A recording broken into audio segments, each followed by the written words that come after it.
Katia Racambouzon, merci beaucoup d'être avec nous aujourd'hui. Dans le cadre de la mission ministérielle, vous avez beaucoup insisté pour un cadre législatif qui permette de développer les alliances d'intérêt général. Euh, Pourquoi est-ce utile aujourd'hui de développer un tel cadre législatif? Bonjour Charles Benoît, merci beaucoup tout d'abord pour cette invitation. Je suis vraiment ravie de pouvoir témoigner lors de ce forum mondial 3.0 de convergence qui va effectivement donner de nouvelles perspectives, un nouvel élan à cette dynamique collaborative et cette dynamique d'alliance.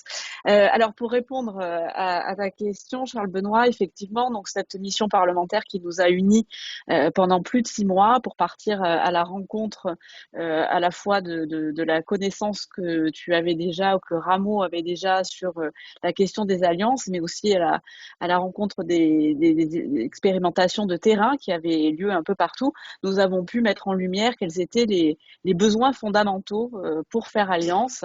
On a identifié donc plus de 3 besoins fondamentaux principaux. Faire naître l'envie d'alliance sur le territoire. Comment est-ce qu'on arrive à susciter la rencontre entre acteurs? Comment est-ce qu'on partage un diagnostic? Comment on fait émerger les besoins communs? Ensuite, le deuxième besoin fondamental de l'Alliance, c'est sa structuration.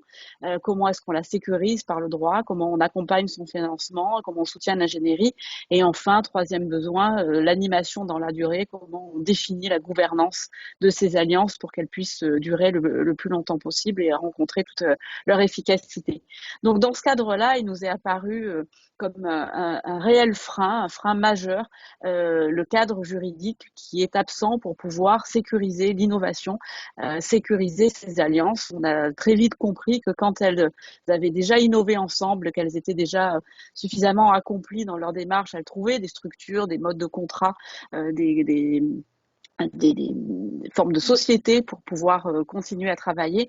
Mais au moment de l'innovation, au moment où elles expérimentent ensemble, elles se mettaient en risque à innover ensemble.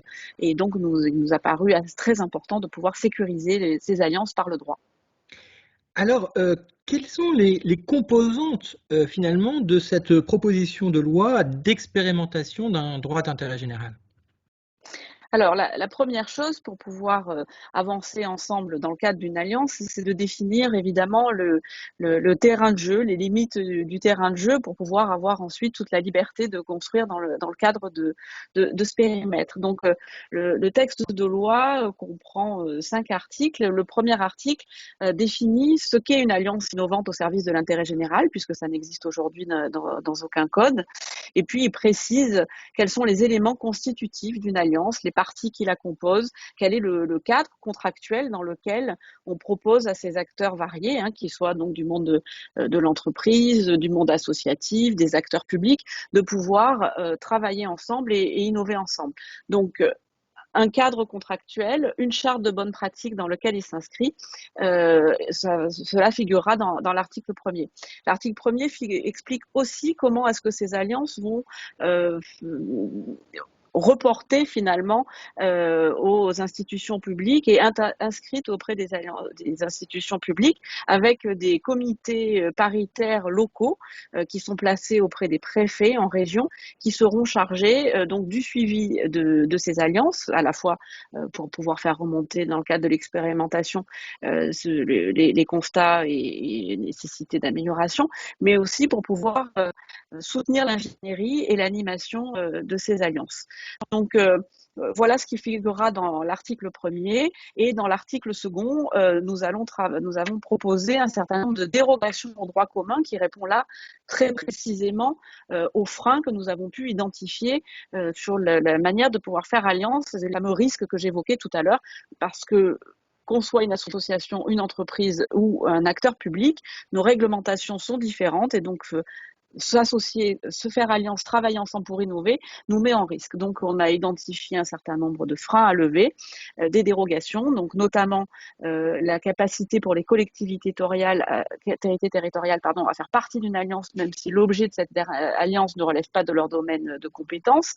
On a prévu aussi d'autoriser l'État et les collectivités territoriales à mettre à disposition des alliances des agents de la fonction publique pour qu'ils puissent donc être partie prenante de ces alliances rattachées, détachées auprès de l'organisme d'intérêt général. On prévoit de sécuriser dans le cadre de l'Alliance les subventions qui sont accordées par les collectivités territoriales aux organismes d'intérêt général, que ça ne puisse pas être requalifié en marché public. On sécurise les dons et les versements au titre de mécénat dans la relation là qui régit ici l'entreprise et l'association.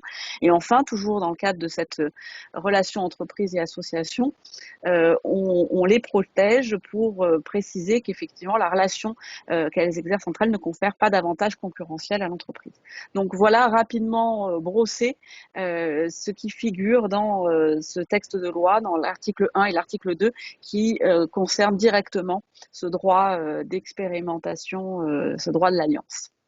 Alors, on voit que dès à présent, avant même que la loi soit posée, ce qui a été vraiment la valeur ajoutée de cette proposition de loi, c'est vraiment à la fois de proposer une définition de ces alliances d'intérêt général d'une part, et de qualifier très précisément les freins techniques dont nous n'avions pas forcément collectivement conscience et qui ont été parfaitement qualifiés. Mais ce qui est aussi remarquable dans la proposition de loi que tu as déposée, c'est d'avoir dépassé la simple loi pour donner l'esprit de la loi, si je puis dire, en ayant finalement une proposition de modification du Code de l'éducation nationale. Et ça est vraiment, tu as beaucoup tenu à ce sujet-là. Pourquoi finalement aller jusqu'à changer le Code de l'éducation nationale, dont on peut avoir le sentiment qu'on est très très loin de la question d'alliance d'intérêt général? Quand nous avons remis notre rapport à Gabriel Attal, qui nous avait confié cette mission ensemble en 2020, il nous est apparu très clairement, nous avons remis donc notre rapport au tout début de la crise pendant le confinement. Et pendant le premier confinement, nous avons tous constaté sur nos territoires que c'était vers l'entraide que les acteurs se tournaient pour répondre à la crise, que le besoin d'alliance était criant, puisqu'effectivement, personne n'était capable seul d'apporter une réponse complète aux besoins qui se faisaient sentir sur les territoires.